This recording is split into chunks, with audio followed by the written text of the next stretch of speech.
कोई कराची जाता है तो बिल्कुल वो जिंदा सलामत वापस नहीं आता, वो अखबार में ही आता है। तो भारत में फास्ट ट्रेन चलाई है, तो फास्ट ट्रेन ऑब्वियसली उसको चलाना या उसको लाना कोई ऐसा बड़ा इशू नहीं है कि पाकिस्तान उस ट्रेन को नहीं चला। वाईफाई की बात करें, आपको यहाँ पर चार्जर का प्लग इन भी जो है ना वो भी टूटी हुई कंडीशन में मिलेगा कि आप अपने मोबाइल को चार्ज तक नहीं कर सकते हैं, क्योंकि मैं तो यहाँ पर टैलेंट कूट कूट के भरा हुआ है, इंडिया से ज़्यादा टैलेंट यहाँ पर है। तो हम तो वो आवाम है जो ट्रेन में से भी लोटा उठा के घर ले जाते हैं, सिंपल। बहुत जबरदस्त यार। यहाँ पर भी एक चीज थी कि जब इंडिया और कनाडा का इशू सामने आया तो क्या किया, इंडिया ने कहा कि जी कनाडा के सफारतकारों को यहाँ से निकालो, ऐसा ही है, और कनाडा ने इंडिया के सफारतकारों को वहाँ से निकाल दिया। अब ये चीज हमारे इमरान खान साहब भी कर सकते थे, जब उन्होंने कहा कि जी अमेरिका ने मेरी हुकूमत को गिराया है, तो आप उनके सफारतकार को उठाते बोरिया बिस्तरा गोल करते और भगाते बाहर। हमारे पास रेलवे में क्या है, जो हमें अंग्रेजों ने बना के दिया था वही सिस्टम है, उसमें हमने काफ़ी सारी कमी करके पटरियाँ उतार के हमारे पटरियों ने बेच दी और हमारे जो बोगिया थी वो बर्बाद हो गई, हमने उसको बढ़ाया नहीं। आपने इंडिया की बात की, इंडिया के रेलवे जो निज़ाम है वो दुनिया के, चाइना इंडिया ये दो ममालिक ऐसे, ये दुनिया के बेहतरीन रेलवे निज़ाम है इनके। क्यों हम तो कह रहे हैं हमें आज़ाद करवाया क्यों? अगर हम आज़ाद ना होते ना तो मेरे ख्याल में आज हम बेहतर हालात में होना था। इंडिया के साथ रहते तो एक ही हुकूमत के साथ हमारा भी भला हो जाता। बेहतर हालात होने थे हमारे। जय हिंद दोस्तों, आइए वीडियो में देखते हैं। भारत ने भाई 9 वंदे भारत ट्रेन हैं जो कि 11 राज्यों में उतार दिए हैं, जो कि भारतीय आवाम को जो सहूलियत देंगी, उनके जो यात्रा है उनको और आसान कर देंगी। वहीं पाकिस्तान के अंदर भारत के जो वही यात्री आवाम है वो तो ट्रेनों में बड़े चक्कर काट रहे हैं। पाकिस्तान ने एक, कल मैंने वीडियो डाली थी, ऐसा कारनामा कर दिखाया है कि भाई एरोप्लेन में भीख मांग दिया है, जिसके बाद वो ट्रेंडिंग पे थे, ऊपर आसमान में भी चले गए। वीडियो को देखिए आप लोग क्या राय, कमेंट सेक्शन में वीडियो शुरू करते हैं। अभी रिसेंटली अगर बात की जाए तो हमारी नेबर कंट्री, पड़ोसी कंट्री भारत के अंदर जो है वो 9 वंदे भारत ट्रेन जो है 11 स्टेट्स के अंदर लॉन्च कर दी गई हैं। स्पीड की अगर बात की जाए तो जिस तेज़ी से भारत की इकोनॉमी ग्रो कर रही है उसी स्पीड से वो भारत के अंदर जो है वो चलेंगी।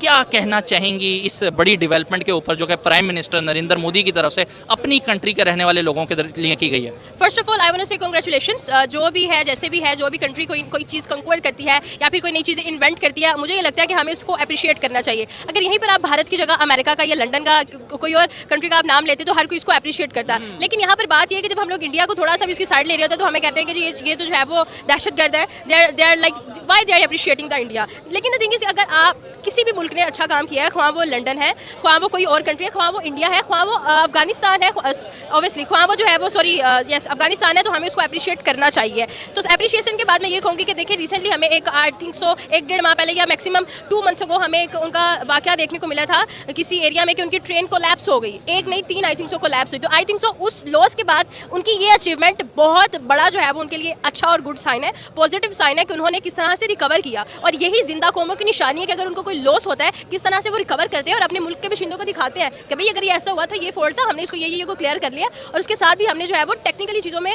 बहुत ज़्यादा ग्रो किया है। तो उनको क्या फर्क पड़ता है? चल जिनके घरों में फ्री सारा कुछ जा रहा है, एक अफसर लगा हुआ है उसके घर मुर्गी भी फ्री जा रही है, दूध भी फ्री जा रहा है, मरेगा तो वो गरीब आदमी जिसने सुबह से लेकर शाम तक मजदूरी करनी है। जब उसने रात को घर जाना है तो उसको बिजली का बिल देना पड़ना है, बच्चों ने कहना दूध नहीं है, तो मर तो वो गरीब आदमी गया। इनों का क्या है, कोई लंदन बैठा हुआ है, कोई दुबई बैठा हुआ है, वो कहीं जा रहा है, सरकारी पेट्रोल मिल रहा है, हर चीज़ इनकी फ्री है। ये अवाम का सोचते नहीं। किसी पूछें ब्यूरोक्रेट को, उसको पूछो कि प्याज का भाव क्या है, वो कहेगा मुझे पता ही नहीं प्याज का भाव क्या है, मैंने कभी खरीदा ही नहीं।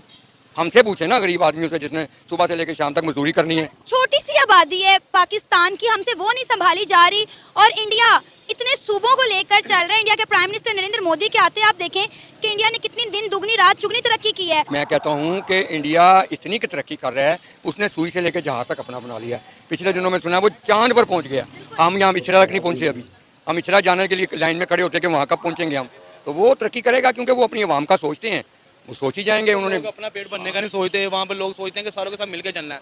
हमारे मुल्क के जो ब्यूरोक्रेट है, बड़े अफसरान है, उन्हें पेट्रोल का गाड़ी का पेट्रोल मिलता है, गाड़ी मिलती है, 10-10 कनाल में घर मिलता है, 5 जिन्हें घर में रहने वाले 10 सर्वेंट मिले हुए हैं, ड्राइवर लादा 16 लादा है। ये लोगों को सोचें जो लोग गरीब अवाम है।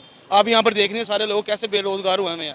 हर बंदा यहाँ पर काम कर रहा है, लेकिन फिर भी एक पहले होता था एक बंदा काम करता सारा घर खाता था, अब सारे घर वाले काम करते हैं फिर भी खाना पूरा नहीं होता। तालीम मैम, हुकूमत ने हालात इस तरह के कर दिए हैं कि एक आम आदमी जो है वो अपने बच्चे की वो रात को खाना नहीं खिला सकता, ठीक है, वो दिन में उसको स्कूल कैसे भेजेगा? सही बात है, ठीक है। अगर ये इनका ध्यान सिर्फ ये है कि कुर्सी हमें कुर्सी मिल जाए, ठीक है, अगर ये कुर्सी से हट के कुछ दूसरी तरफ देखेंगे फिर इनको नज़र आएगा कि हमारी जो आवाम है वो किस कदर जो है ना वो बर्दाश्त कर रही है, परेशान है। देखिए जब यूनिवर्सिटी रैंक ही नहीं कर रही, जब उसकी कोई दुनिया में हैसियत ही नहीं है, कोई वैल्यू ही नहीं है, तो क्या जरूरत है 40 लाख रुपए इन्वेस्ट करने की? ऐसी स्टडी का कोई फायदा नहीं है। जिस माँ बाप ने 50 लाख रुपए खर्च करके अपने बेटे को यूनिवर्सिटी में पढ़ाना है, उसकी कोई वैल्यू नहीं है, बाहर भी नहीं है, तो पढ़ाने का फायदा है कोई? क्या फायदा? बिल्कुल, इससे बेहतर है तो आप हुनर सिखा दो। तो लाजमी बात है, इलेक्ट्रिशियन बनेगा, कुक बनेगा, आप रोटी रोजी कमाएगा, तो ये सब सारा काम है गवर्नमेंट का, आवाम का कोई कसूर नहीं इसके अंदर। एजुकेटेड होगी तो कुछ ना कुछ मुल्क का बनेगा। एग्जैक्टली, एजुकेशन से ही आगे। हमें क्यों नहीं वीज़े मिलते कनाडा का? आप जैसे बात करी थी कि इंडिया जो है ना, उनको वीज़े हंस के देते हैं वो लोग, ठीक है।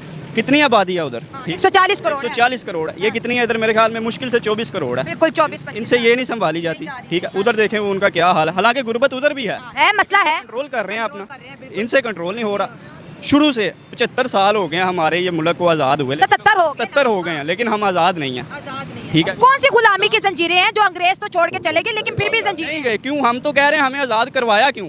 अगर हम आज़ाद ना होते ना, तो मेरे ख्याल में आज हम बेहतर हालात में होना था। इंडिया के साथ रहते तो एक ही हुकूमत के साथ हमारा भी भला हो जाता। बेहतर हालात होने थे हमारे। इन्होंने जो है ना आज़ाद करवाया, और हमारा तभी से जो है ना बगावतें शुरू हुई हैं, ठीक है। तब से जो चलता आ रहा है निज़ाम इनका, हर किसी का ध्यान जो है ना वो कुर्सी पे है जी, हमें ये कुर्सी मिले, हमें आवाम का कुछ सोचता ही नहीं है, ठीक है। इधर कौन एजुकेटेड बंदा खड़ा है? मुझे दिखाएं ज़रा, को खड़ा है? मैं खुद नहीं हूँ, मैं 2 साल बाहर गुजार के आया हूँ सऊदी अरब में, ठीक है। किस वजह से गया हूँ? गुर्बत की वजह से, अपने घर के हालात देख के गया हूँ। आज मेरे ख्याल में 8 लाख जो है ना बंदा यहाँ से अभी निकल गया है इस साल में, इस 13 लाख तक हो गया, 13 लाख तक हो गया, ठीक है। अभी हर इधर जितने बंदे खड़े हैं, हर बंदे की यही कोशिश है कि मैं यहाँ से निकल जाऊँ, अपने मुल्क में रहने का किसी का दिल कर ही नहीं रहा। ये हालात हो गए, क्योंकि जब मुल्क आवाम के एतबार से नहीं चलेगा। आप कुछ टाइम से कहना चाह रहे हैं, क्या कहेंगे आप?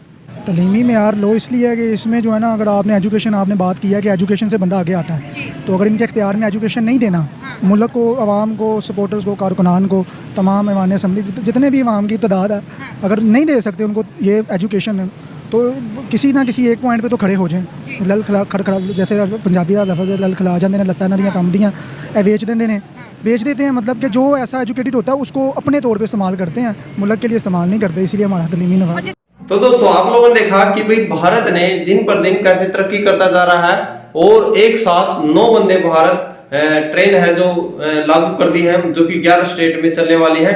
तो भारत की इस तरक्की पर पाकिस्तानी मीडिया है, यानी कि पाकिस्तानी मीडिया एक तरह से आप कह सकते हैं कि बौखला गया है, क्योंकि भारत है जिस हिसाब से 2023 है और 2024 में इलेक्शन आने वाले हैं, तो 2 तरह की प्रतिक्रियाएं बन रही हैं। एक तरफ विपक्ष है, कह रहा है कि भाई पूरा जो इंडिया है वो ये चीज अपने इलेक्शन के मद्देनजर दिखा रहा है। वहीं भारत है भाई 2023 में G20 करवा दी, वहीं भारत के अंदर वर्ल्ड कप होने जा रहा है, वहीं भारत के अंदर दिसंबर में है जो मिस वर्ल्ड के जो खिताब है वो होने जा रहे हैं, जो कि पाकिस्तानी भी उसमें एक लड़की आएगी।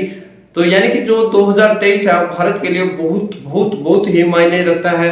एक तरफ भारत भाई आतंकियों को निपटा रहा है, यानी कि वो कहते हैं ना, जितने भी दुश्मन वगैरह होते हैं वो निकल कर आ रहे हैं। तो भारत के जो साथ होगा, तो 2023 है जो बड़ा ही क्रिटिकल ईयर्स है। तो मैं तो कहूँगा भाई 2024 में भी भारत को जो मोदी साहब है उनको मौका मिलना चाहिए, और जो 5th लार्जेस्ट इकोनॉमी है वो 4th पे तो आने वाली है, और जो 3rd का मोदी साहब ने भरोसा दिया है वो भी जल्द पूरा होगा। आप लोग कह रहे हैं जय श्री राम।